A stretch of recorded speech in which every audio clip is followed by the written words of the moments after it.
अभिनेता आणि लेखक दिलीप प्रभावळकर यांची संपूर्ण कारकीर्द एका भागात सादर करणे केवळ अशक्यच. त्यांच्या आणखी काही महत्त्वपूर्ण पुस्तकांविषयी जाणून घेण्यासाठी हा भाग 2. या लेखन प्रवासात काही अनुभव शब्दबद्ध होऊन पुस्तक झाले, तर काही पुस्तके नाट्यरूपात साकार होऊन प्रत्यक्ष अनुभव बनली. संवादाचं, संपर्काचं आणि व्यक्त होण्याचं सुंदर माध्यम म्हणजे पत्रलेखन. आणि ह्याच पत्रलेखनातून साकारलेले पत्रापत्री हे पुस्तक आता अभिवाचन माध्यमातून प्रेक्षकांना प्रत्यक्ष अनुभवता येते. अभिवाचनाचा एक फार मोठा वेगळा आनंद आहे. वाचिक अभिनय ज्याला म्हणता येईल, त्याचा एक फार वेगळा आनंद आहे. आणि तो या पत्रापत्रीचा आम्ही जे प्रयोग करतो त्याच्यामुळे तो आनंद आम्हाला करणाऱ्यांना मिळतो आणि लेखक म्हणून मला मिळतो. पण मुळात आधी असं अभिवाचन रंगमंचावर होऊ शकतं ही कल्पना विजय केंकरेला सुचली. विजय केंकरेने माझी जवळजवळ 7 की 8-9 नाटकं दिग्दर्शित केली. त्याच्या दिग्दर्शनाखाली मी 8-9 वेळा काम केले त्याच्याकडे. मी जावई माझा भला आणि आप्पा आणि बाप्पा, मी विक्रम गोखले होतो. जावई माझा भलामध्ये शिल्पा तुळसकर होती बरोबर. अशी अनेक आम्ही केली. नांदा सौखे बरे, वाघुरू, अतुल परसे होता बरोबर. त्या अनेक आम्ही केले. त्याच्यामध्ये पत्रापत्री करावं असं त्याला वाटलं. त्याच्यामुळे लेखक नट आणि दिग्दर्शक नट असे आम्ही दोघेजण ते सादर करतो. नमस्कार, मी विजय केंकरे. लेखक दिलीप प्रभावळकर. म्हणजे हा विषय अभिनेता दिलीप प्रभावळकर याच्यावर बोलण्यापेक्षा खरं तर अवघड आहे, पण तरीही फार महत्त्वाचं आहे. माझ्या बाबतीत सांगायचं तर माझ्या आयुष्यात ज्या पहिल्या एकांकिकेत मी काम केलं, आणि हो त्यावेळेस एकतर ती स्त्रीपात्र विरहित असायची किंवा पुरुष पात्र विरहित असायची. तर स्त्रीपात्र विरहित एक एकांकिका होती, पंपू आजारी आहे. आणि या एकांकिकेत मी माझ्या आयुष्यात पहिल्यांदा दिवाळीत रंगमंचावर पाऊल ठेवलं. त्या एकांकिकेचे लेखक दिलीप प्रभावळकर होते. ही माझी त्यांची लेखक म्हणून झालेली पहिली ओळख. आणि ते माझ्या आयुष्यातलं पहिलं नाटक, पंपूच्या वडिलांचं काम मी त्याच्यात केलं होतं. जितकं दिलीप प्रभावळकर अभिनेता म्हणून महत्त्वाचा आहे, तितकाच लेखक म्हणून महत्त्वाचा आहे. कारण त्यांनी वेगवेगळ्या विषयांवरती लिहिलं. साधारणपणे ही बहुधा 2012 किंवा 13 सालची गोष्ट आहे, जेव्हा त्यांच्या पत्रापत्रीला सोलापूरमध्ये एक साहित्य पुरस्कार मिळाला. तेव्हा मी त्यांच्या बरोबर होतो आणि तेव्हा मी पहिल्यांदा पत्रापत्री वाचलं. मी त्या आधी वाचलं नव्हतं, मी ते कॉलम्सही वाचले नव्हते. आणि मी वाचत गेलो आणि वाचून झाल्या मी दिलीप भाईंना म्हटलं की अहो याच्यात प्रयोग आहे. ते म्हणाले नाही रे काय. म्हटलं नाही, याच्यात प्रयोग दडलाय. आता ते व्हायला काही वर्ष मध्ये जावी लागली, पण याच्यात प्रयोग दडलाय म्हणजे काय, तर 2 मित्र एकमेकांशी संवाद करतात. तो संवाद पत्ररूपाने आहे. त्या संवादामध्ये खरं तर ते एकमेकांच्या समोर नाहीत, परंतु तरीही तो संवाद प्रयोगासारखा आपल्या डोळ्यासमोर प्रभावळकरांच्या लेखनामुळे उभा राहतो. म्हणजे त्यात वेगवेगळे विषय त्यांनी हाताळलेत. 12-13 पत्र आहेत. त्या प्रत्येक पत्रातनं वेगळा विषय, आणि महत्वाचं म्हणजे त्या सोशल कॉमेंट आहे. त्यानंतर त्यातले तात्यासाहेब आणि माधवराव, की या 2 व्यक्ती ज्या आहेत ना, त्या नाटकातल्या व्यक्तिरेखा लिहाव्यात त्या पद्धतीने लिहिलेत आणि त्या पद्धतीनेच ते आपल्या समोर येतात. अनेक बातम्या मी कळवीन, कारण कॉलनीतल्या अडसेकरांची सून त्यांना बकासूर म्हणते. विमानतळावर जायला जीपमध्ये बसलो. त्याच्या नेहाने आठवण करून दिली. बॅगेतल्या देवाच्या मूर्तीची दुधाची वेळ झाली. तर ते मुळात आधी पत्रापत्री हे आहे, ते पुरस्कार त्याला 2-3 मिळालेले आहेत लेखनाला, त्या पुस्तकाला. मला नेहमी वाटतं की जशी एक जसा संगीताचा कान असतो, तशी व्यंग टिपण्याची दृष्टी असते, विनोद टिपण्याची, विनोद हेरण्याची, विसंवाद बघण्याची ही एक दृष्टी असते. तर ती तुम्हाला एकदा तो सेन्स असेल, सेन्स ऑफ काय म्हणते त्याला, sense of humour, sense of proportion आणि सेन्स ऑफ ॲब्सर्डिटी, हे 3 जर असेल तुमच्याकडे, तर तुम्ही आपल्या कल्पनेने त्याच्यामध्ये विनोद शोधू शकता. तर तसं पत्रापत्रीमध्ये मला झालं की आजूबाजूला घडणाऱ्या घटना आपण काय करू शकत नाही, तर ते हेल्पलेस असतो आपण. तर निदान अशा लेखनाद्वारे तरी त्याला वाट द्यावी असं मला वाटलं. आणि म्हणून त्या तात्या साहेब आणि माधवराव अशी जोडगोळी त्याच्यात हे केली आणि एकमेकांना लिहिलेली पत्र त्या पुस्तकात आहेत पत्रापत्रीमध्ये. आणि आजूबाजूला घडणाऱ्या घटनांवरची कॉमेंट्स आहेत ते. तात्यासाहेबांचं बेरिंग घेतलेलं लेखन मी तात्यासाहेब म्हणून ते लिहितो, माधवराव लिहिताना माधवराव बनवून लिहितो, लिहिताना करताना तो करतो, त्याचं इंटरप्रिटेशन ते माधवराव म्हणून तो ऍक्टर म्हणून आहे. प्रिय माधवराव, आकाशातून तुम्हाला पत्र लिहायची कल्पना मला थरारक वाटली. आम्ही दोघे मुलीकडे चाललो पॅरिसला, हे तुम्हाला सांगितले होतेच. हिला मी सांगितले होते कात्री, सुऱ्या, दाभण वगैरे पर्समध्ये काही घेऊ नकोस. सिक्युरिटी तपासणीला मूर्ती सही सलामत सुटली, पण बाटल्यांमध्ये काय आहे असे सिक्युरिटीवाल्यांनी एक बाटली वर धरून विचारले. जोगदंडांना वाटले इथले समुद्राचे पाणी बाहेर घेऊन जाणे हा गुन्हा ठरेल, म्हणून ते म्हणाले युरिन सॅम्पल युरोपात इन्व्हेस्टिगेशनसाठी पाठवतात. त्यांनी ताबडतोब खाली ठेवले. फक्त एअर हॉस्टेसच्या ताब्यात द्या, स्वतःकडे ठेवू नका, ती उतरताना तुमच्या हवाली करेल असे सांगितले.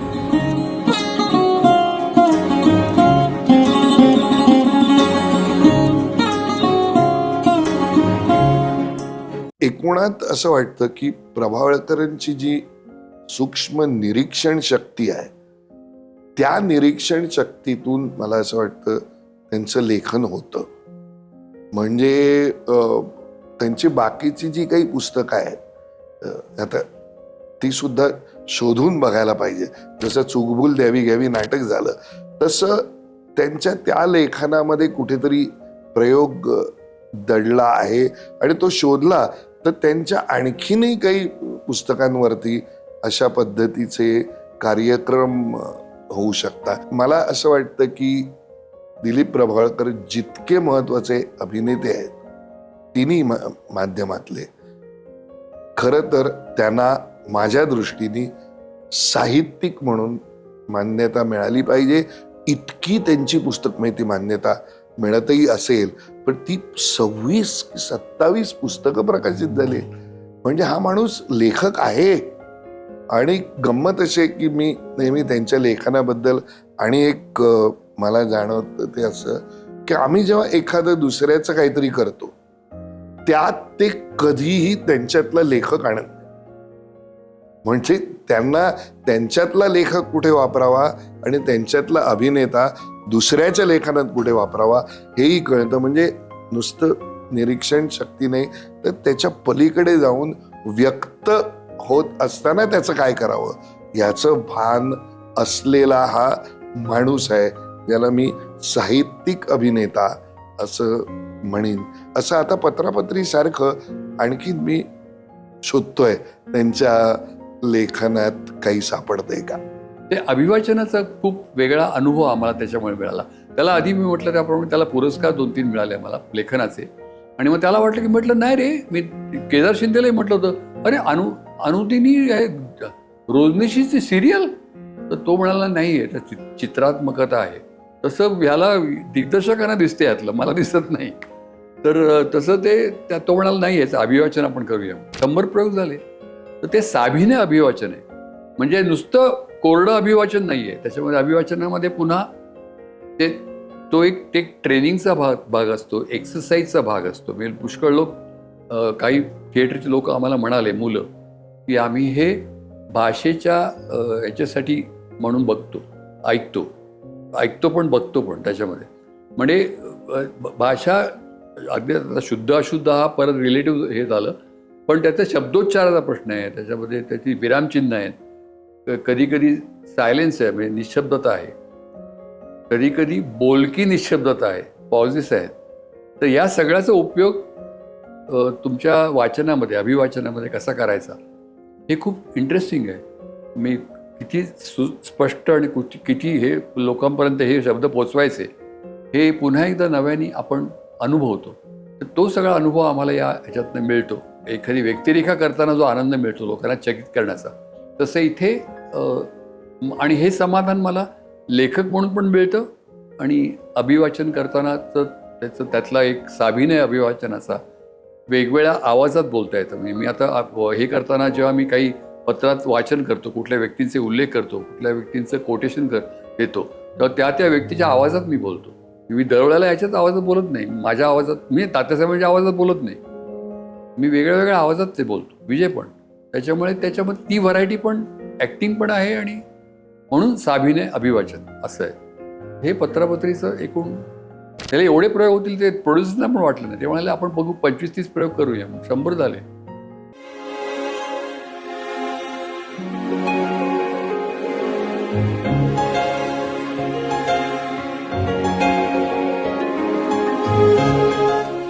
आपल्यातील नटासाठी एका लेखकाने निर्माण केलेली एक विशेष लक्षवेधी कलाकृती म्हणजे हसवा फसवी. व्यक्तिरेखांचे बारकावे, देहबोलीचा उत्तम वापर आणि 6 पात्रांचा एका कथासूत्रातील समन्वय म्हणजे नवोदित कलाकारांसाठी एक वस्तुपाठच. मला नशिबाने वेगवेगळ्या तऱ्हेचे रोल्स, वेगवेगळ्या तऱ्हेच्या भूमिका, वेगवेगळ्या तऱ्हेच्या व्यक्तिरेखा साकारायला मिळाल्या. नाटकात, सिनेमात, नंतर टेलिव्हिजनवर सुद्धा. तर माझ्या डोक्यात सारखं घोळत होतं असं की मग असे मल्टिपल रोल्स का करू नयेत. मग एकाच नाटकात आपल्यासाठी एकाशी दुसऱ्याचा संबंध नाही अशा भूमिका केल्या तर मग त्यातून या हसवापसी नाटकाचा जन्म झाला. म्हणजे हसवापसी नाटक म्हणजे माझ्यातल्या लेखकांनी माझ्यातल्या नटासाठी केलेली ती साहित्यकृती आहे असं मला म्हणता येईल. पण मी त्याच्यामध्ये मी असं नाटक कधी लिहित नाही. तसं मी लिहिलं म्हणजे कसं लिहू नये याचा तो आदर्श वस्तुपाठ आहे. कारण मी आधी पात्र गोळा केली, एकाचा दुसऱ्याची काही संबंध नाही अशी पात्र आहेत ती, आणि मग जोडावं कसं ते सूत्र शोधून बसलं. असं नाही कधी करत. पण मी आता ते चिमणराव, तो माझा त्यावेळेला खूप गाजला होता, मी चिमणराव घेतला आधी.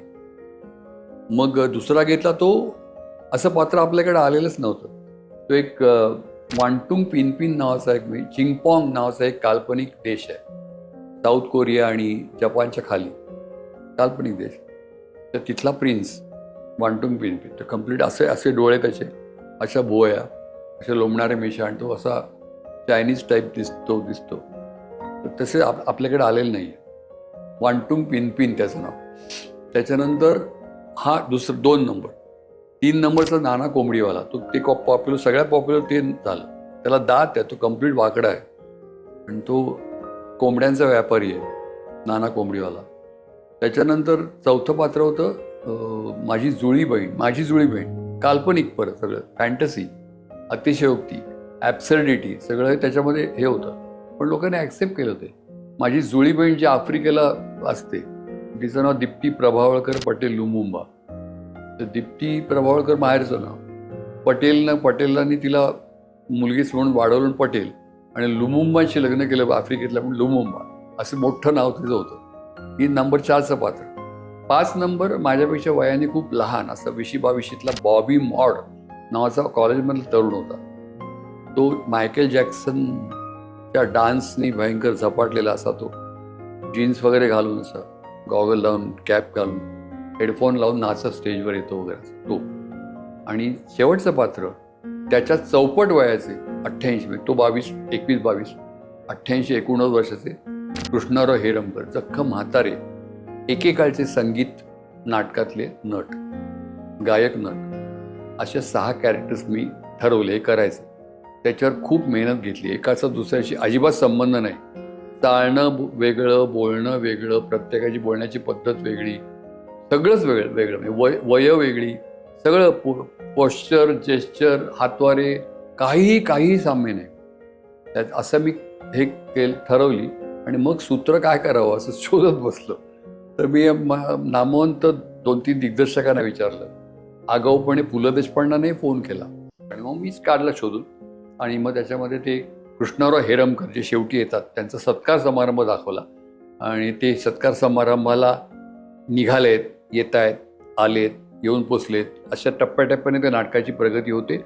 आणि तोपर्यंत बाकी सगळी पात्र येऊन धुमाकूळ घालतात. हा एक प्रयोग होता. म्हणजे माझ्यातले मला वेगवेगळ्या भूमिका करून बघायच्या होत्या त्यातला. म्हणून मी सुरुवातीला एक अशी मंडळं, नंतर संस्था, कॉलेज, गणपती उत्सवात वगैरे असे काही प्रयोग केले. तर आमचे जे ज्येष्ठ हे होते, सिनियर व्यवस्थापक चित्रे काका, ते मला म्हणाले, माझा ऐका प्रभावळकर, तर काय, हा व्यावसायिक नाटक आहे हे, आपले याचे प्रयोग लावूया.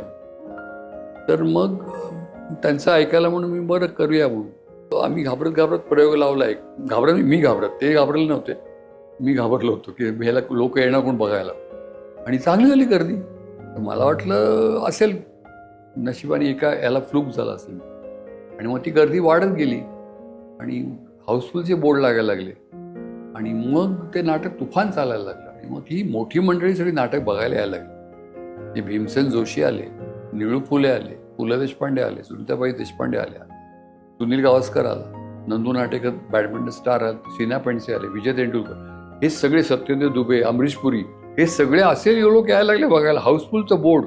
ते नाटक खूप जोरात चालायला लागलं आणि मग आमंत्रण यायला लागली. त्याच्यामध्ये एक आमंत्रण इकडे पण खूप झाले, महाराष्ट्राच्या बाहेर पण प्रयोग झाले, इंदूरला, लखनौला. तिकडे महाराष्ट्र मंडळ होती, त्यांनी बोलवलं, दिल्लीला झाला, गोव्याला झालं, बेंगलोरला झाले असं. आणि मग अमेरिकेतलं आमंत्रण आलं. मी अमेरिकेला पण हा करायचं ठरलं. अभिनय क्षेत्रात काम करत असताना आलेल्या विविध प्रकारच्या अनुभवांचं एकत्रीकरण म्हणजेच झूम आणि अनपेक्षित हे 2 लेखसंग्रह. कधी गमतीदार तर कधी मनाला चटका लावून जाणारे, कधी फजितीचे तर कधी अनपेक्षितपणे घडलेले असे हे अनुभव त्यांच्याकडून ऐकण्यात एक वेगळाच आनंद आहे. त्यावेळेला इतके सर्रासपणे अमेरिकेला जात नव्हते. मी म्हणतोय ती 93 सालची गोष्ट आहे. माझ्या एका मित्रानेच तो सगळा दौरा अरेंज केला होता. तो म्हणाला, नाही रे माझं बजेट नाही, असं नाही तसं. तसं की तुझे किती लोक आहेत? म्हटलं 8-9 लोक आहेत आमचे. नाही एवढ्याला मला परवडणार. काय करावं आता? तर म्हटलं नाही तू मुख्य नट घे आणि बाकी. तर मग मुख्य नट म्हणजे मी, डॉक्टर हेमू अधिकारी आणि सुषमा सावरकर, आम्ही 3 जण. आणि मग एअर इंडियाचे आर्टिस्ट घेतले. त्यांना आनंद झाला. आर्टिस्ट होते पण ते एअर इंडियाचे होते. का तर त्यांना तिकीट मोफत होतं. मग तो खर्च त्याला पडला नाही. निघायच्या 8 दिवस आधी त्याचा फोन आला, दिलीप ते बजेट नाही. आता काय, आता ह्याच्यापेक्षा कमी करू? नाही तू मेकअप मधला नको आणू. अरे म्हटलं मेकअप मधला न आणू कसं चालेल? 6 वेगळे मेकअप आहेत. चिमणराव कुठे, तो चायनीज कुठे, मग नाना कोंबडीवाला, मग ती दीप्ती प्रभावळकर, ती बाईचा मेकअप आहे, मग बॉबी मॉड तरुण आणि मग म्हातारा 88 वर्ष. हे सामाजिक नाटकातला मेकअप नाही येतो कुठलेही, तो मी पटकन करू शकेन असा. ह्याला स्पेशलाइज मेकअप, आमचे प्रोफेशनल मेकअप पण असतात इथे, ते व्यवस्थित करतात, पटपट करतात मेकअप. हे अंदाज. आता मला एकच हे होतं की हे नको म्हणणं. तो नाही असं सगळ्यांकडे सांगितलंय, जाहिराती लागल्या, तू असं कॅन्सल करू नकोस. अरे म्हटलं मेकअपशी नाही, पण मला नाही बोला. आता काय करावं, रद्द करावा किंवा. तर मग मी दुसरा उपाय केला की आता मेकअप शिकून घ्यावा. मग आमचा सुरेश ओटवणेकर नावाचा मेकअपमन होता, तर तो शिकवणी करायला माझ्याकडे यायचा दादरला. आणि मग त्याने मी नोट्स बिट्स काढल्या, पॅनकेक, ते लॅटेक्स रबर सोल्युशन असायचं. मग सगळ्या ते मिशी, दाढी, पेन्सिली, हे ते सगळं असं मांडून ठेवायचो मी. आणि मग कशानंतर काय ते मी सगळं हे करायचो.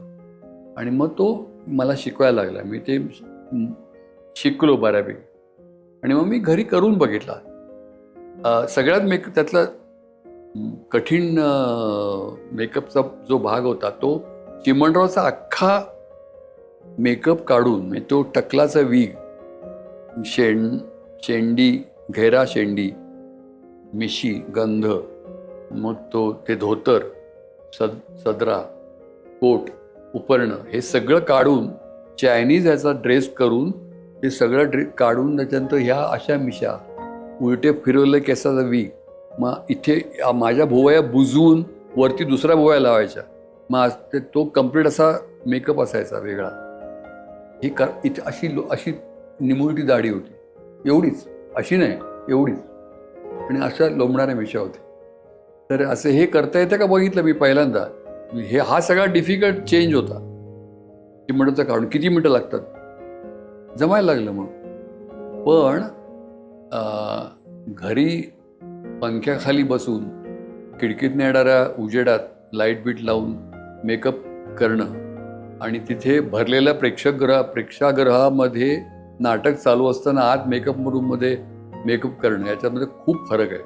म्हणजे पहिल्या प्रयोगाला अमेरिकेतल्या न्यूयॉर्कला प्रयोग केला, मला अक्षरशः घाम फुटला होता. म्हणजे मॉन्टेसरीतल्या मुलाला पहिल्या नाटकासाठी उभं केलं तर त्याचं जसं होईल तसं माझं आतमध्ये झालं होतं. बरं, ते मेकअपला आपलं मदत करायला सगळे ते व्हॉलंटियर्स तयार होते. तुम्ही सर काळजी करू नका, आम्ही आहोत. मग तुम्ही नको कोणी इथे, ते आणखीन गोंधळ घालतील म्हणून आम्ही फक्त 6 मांडून ठेवले, 6 चेंजेस. आणि मी पहिल्याला मला अक्षरशः घाम फुटला. पहिल्या स्टेजवर ते खिंड लढवत होते डॉक्टर हेमू अधिकारी आणि सुषमा सावरकर. तेवढ्या वेळामध्ये पटकन चेंज होतं का? घरी करून बघितलं होतं, पण नाटक चालू असताना करायचं म्हणजे. तर मग ते पहिल्या प्रयोगाला जमल्यानंतर मला खुश झालं. आणि त्यात अर्थात त्यात काही थोडे अपघात पण झाले. अपघात म्हणजे एका पिट्सबर्गच्या प्रयोगाला मेकअप रूम खूप लांब होती, कडे देवळात प्रयोग होता. तर तिकडे देवळामध्ये त्या मेकअप काही असं थिएटर नव्हतं ना, स्टेज होतं त्यांचं, स्टेज आणि ऑडिटोरियम होतं, पण इकडे मेकअप रूम नाही आहे म्हणाले, कारण की नाटकं होत नाहीत कधी. दुसऱ्या लांब कुठेतरी खोलीमध्ये मी धावत पळत बॉबी मॉडचा मेकअप तो शेवटी 500 कॅरेट चालू असताना माझा पाय मुरगळला, पडलो मी देवळाच्या खांबाला अडकून. पुढचं लास्ट कॅरेक्टर माझं म्हातारेच होतं. मी बरं हे केलं आणि मला चालताच येईना. मी अक्षरशः लंगडत कसा बसा धावत होतो. तिथे देवळात जे सगळे हे आले होते भक्त लोक, मी तिथले फॉरेनर्स होते किंवा काही आपली साऊथ इंडियन होते, ते बघायला गेले की हा म्हातारा माणूस धावतोय का असा. मी मेकअप केला होता आणि मग मी कसा पोचलो तिकडे स्टेजवर. आणि नंतर मग तो रोल केला मी. नंतर मला चालताच येईना, उभं राहता येईना. पण हा एक वेगळा अनुभव होता. म्हणजे त्या नाटकाचा लेखक मी होतो, दिग्दर्शक मी होतो, 6 भूमिका मी करायचो, निर्माता मी होतो आणि रंगभूषाकार पण मी होतो याला अमेरिकेच्या दौऱ्यात. असा तो एक विलक्षण अनुभव होता. 750 शोज केले मी. 750 नंतर मग मी 750, 750 नंतर मग मी नाटक ठरवून बंद केलं. म्हणजे ते सुस्थितीत चांगल्या प्रकारे रिसीव्ह होते, चांगल्या प्रकारे प्रेझेंट होते, लोकांना आवडते, तोपर्यंत ते बंद करावं. आता पूर्वीसारखी मजा येत नाही असं लोकांनी म्हटलं असतं, मला वाईट वाटलं असतं. म्हणून मी पूर्वीसारखी मजा येते तोपर्यंत ते बंद केलं. इंटरव्हल नंतर दीप्तीची एंट्री असायची आणि ती एंट्री प्रेक्षकातून असायची. मी गुपचूप कुणाला कळणार नाही अशा सावधगिरीनं प्रेक्षकात जाऊन बसायचो.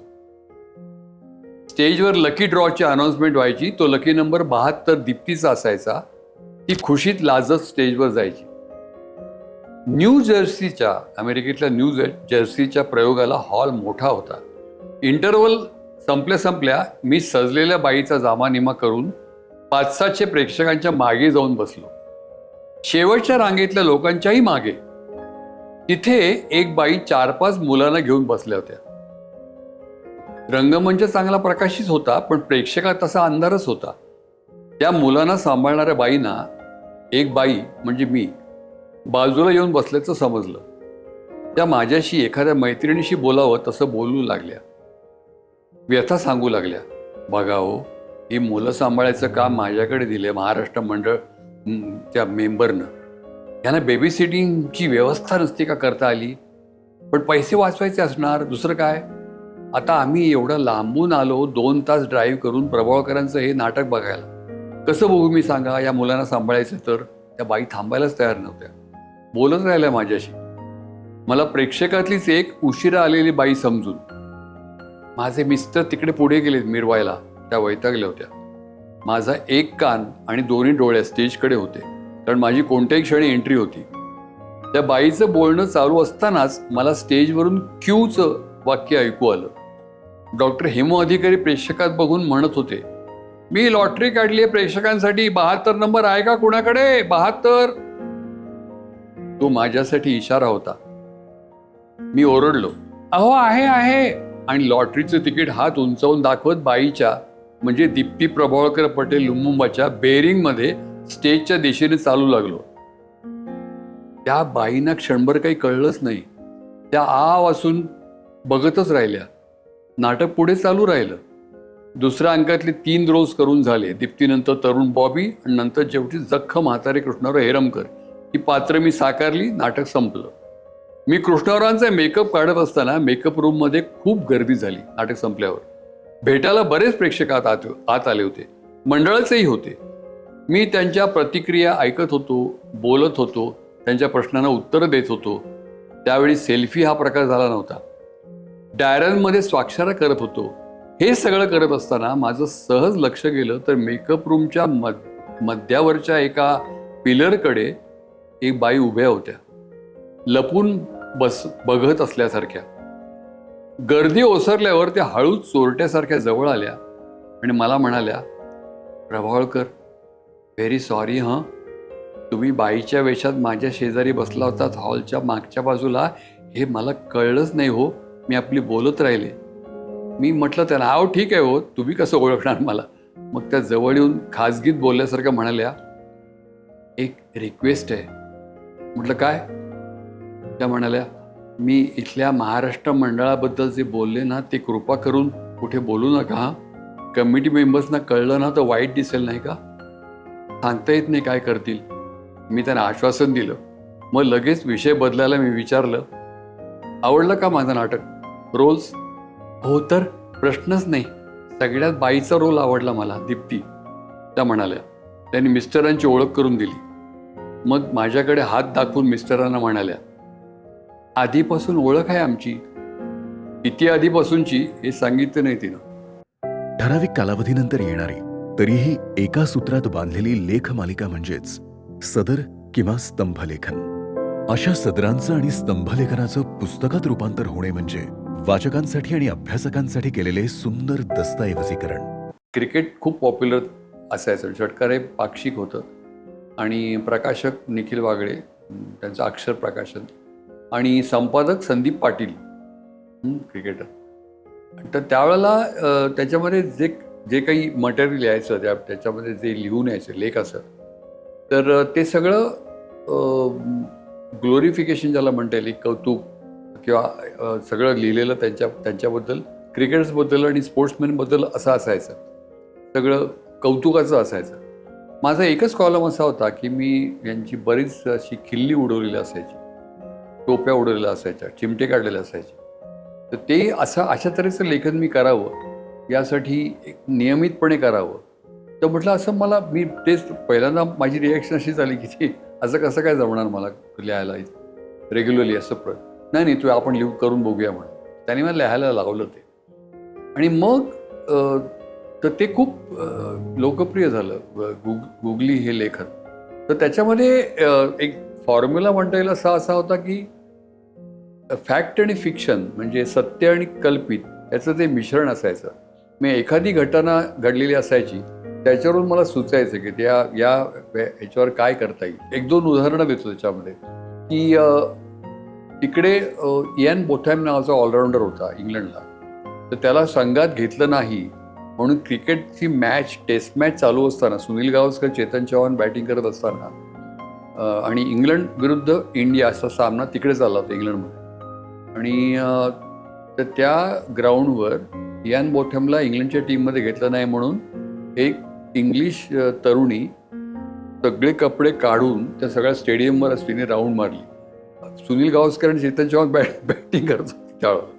ही बातमी आली सगळीकडे. ही बातमी आल्यावर तर आता ही बातमी झाली. ॲशली समर्स, मला नाव सुद्धा आठवलं त्या मुलीचं नाव, ॲशली समर्स नावाची बाई होती. तर तिने मग ते सगळी सनसनाटी झालं सगळं. इयान बोथॅमला संघात घ्या असं तिने हे केलं, बाकी कपडेच नाही, आणि ती फिरली. आता ही बातमी झाली त्याच्यावर. तर मी हे म्हटलं की या तऱ्हेचं इथलं कुठल्याही लाटा इथे येतात, त्याच्यामुळे इथे एक काल्पनिक तयार केलं. चिमी लाटकर नावाची म्हणते की हे बरं आहे म्हणून, आपल्याला सनसनाटी इथे निर्माण करायला हे बरं आहे म्हणून. असं तिला आई सुचवते, बघ असं करता येईल तर बघ. मी कशी जाणार तिकडे लॉर्ड्सला नाही, इथे कर.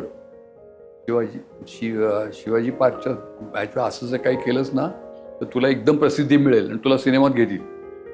आणि मग ती तयार होते करायला, तिला सपोर्ट करायला तिची आई आणि तिची आजी पण तिच्याबरोबर जाते. आणि ती असं ठरवतं की ती कपडे काढून जाणार तिकडे आणि ही तिची आजी परकर पोलक्यामध्ये आणि आई फ्रॉकमध्ये असं ठरतं. असं त्याचे दिलेलं आहे. ते गंमतच आहे त्याच्यामध्ये. आणि मग ते करत असताना ती बातमी एका पुरुषाने पण वाचलेली असते. तो पण असा स्ट्रगलर असतो, म्हणजे आपल्याला काहीतरी ब्रेक मिळाला पाहिजे. भोजराज दुडके का असं काही नाव होतं त्याचं. तर तो पण ठरवतो, त्याचे मित्र मग त्याला चढवतात रूममध्ये, तू पण असं काहीतरी कर बघ. तर तिकडे बाईनी केलं, ते पुरुषांनी केलं तर मजा. आणि ती ज्यावेळेला जाणार चिमी लाटकर त्यावेळेला हा पण जातो तिकडे. आणि दोघांनी शिवाजी पार्कला ते मग तिकडे लाठी मारून तिकडे मॅच राहते बाजूला, आणि ह्यांचं इकडे एक लोक पोलिसांना सगळ्यांना संशय येतो, एक काय करतं तिकडे, त्याला पकडतात. आणि मग असं ते साधारण हे होतं. त्याचं नाव होतं आता इथेही, एवढंच नाव होतं. सुनील गावस्करनी जाहिरात केली होती त्यावेळेला, दिनेश शूटिंग असायचं, दिनेश शूटिंग. तर त्यांनी जाहिरात अशी केली होती सुनील गावस्करनी त्यावेळेला की don't call me Sunil Gavaskar, call मी दिनेश गावस्कर. तर ही बातमी खरी. तर मी लिहिलं होतं की त्यावेळेला विमल शूटिंग पण होतं. समजा यांनी विमल शूटिंगची जाहिरात केली तर कॉल मी विमल गावस्कर म्हणेल का? किंवा त्याच वेळेला त्यांनी बजाज स्कूटरची जाहिरात केली तर don't call me Sunil Gavaskar, call मी विमल बजाज असं म्हणेल का वगैरे असं लिहिलं होतं. किंवा त्यावेळेला एक रजनी नावाची सिरियल होती, त्याच्यात प्रिया तेंडुलकर काम करायची. ती कुठलेही सामाजिक प्रश्न सोडवायची. तर सलामीचा प्रश्न म्हणजे ओपनिंग बॅटिंगला कोणी जायचं हा प्रश्न झाल्यानंतर सुनील गावस्कर आपली तक्रार घेऊन तिच्याकडे जातो, असा एक एपिसोड होता. तो पण त्यावेळेला खूप गाजला होता. असे काही वेगवेगळ्या तऱ्हेचे मी म्हटलं त्याप्रमाणे त्यातला एक फॉर्मॅट झालेला असायचा की एक घटना आणि त्या घटनेवरचं एक भाष्य, ते पण असं टंगिनचिक ह्युमर ज्याला म्हणता येईल की नर्मविनोदी असं केलेलं असायचं. आणि गंमत म्हणजे मी ज्याच्यावर गमतीने लिहिलं होतं त्या सुनील गावस्करनी मग त्याचं जेव्हा पुस्तक झालं त्या सुनील गावस्करचीच प्रतिक्रिया ब्लर त्या पुस्तकाच्या बॅक कव्हरवर आहे. तो खरा इंग्लिश मिडियमचा, पण तो वाचत होता गुगली, आणि त्यांनी त्या गुगलीवर प्रतिक्रिया दिली आपली इंग्लिशमध्ये. ती अजून आता ते किती 10-12 एडिशन्स काही जास्तीत झाल्या असतील. त्याच्यावर त्याची प्रतिक्रिया आहे सुनील गावस्करची. अशी कॉलम स्तंभलेखन होतं. त्या स्तंभलेखनाची नंतर 3 पुस्तकं झाली, गुगली, नवी गुगली आणि हाऊस दॅट. आणि मला साहित्याचा पहिला पुरस्कार जो मिळाला तो माझ्या पहिल्या पुस्तकासाठी, गुगलीसाठी. तो त्यावेळेला शरद पवार मुख्यमंत्री होते, त्यांच्या हस्ते मला तो पुरस्कार, पहिला साहित्य पुरस्कार गुगलीसाठी मिळाला. तो तुम्हाला अजून आठवतोय. पुण्यालाच टिळक स्मारक मंदिरात झाला होता कार्यक्रम. बोलकी शीर्षके, गमतीदार आडनावं, व्यक्तिरेखांचे बारकावे, चित्रमय लेखनशैली, विनोदातील सहजता आणि प्रांजळ अनुभव कथन असणारे हे साहित्य वाचकांना निखळ आनंद देते. अनेक अजरामर भूमिका, असंख्य मानाचे पुरस्कार, नाटक, मालिका, चित्रपट या 3ही माध्यमांचा दांडगा अनुभव. असे असतानाही साधेपण जपणाऱ्या एका शांत आणि अभ्यासू व्यक्तिमत्वासमोर खरंच आपण नतमस्तक होऊन जातो.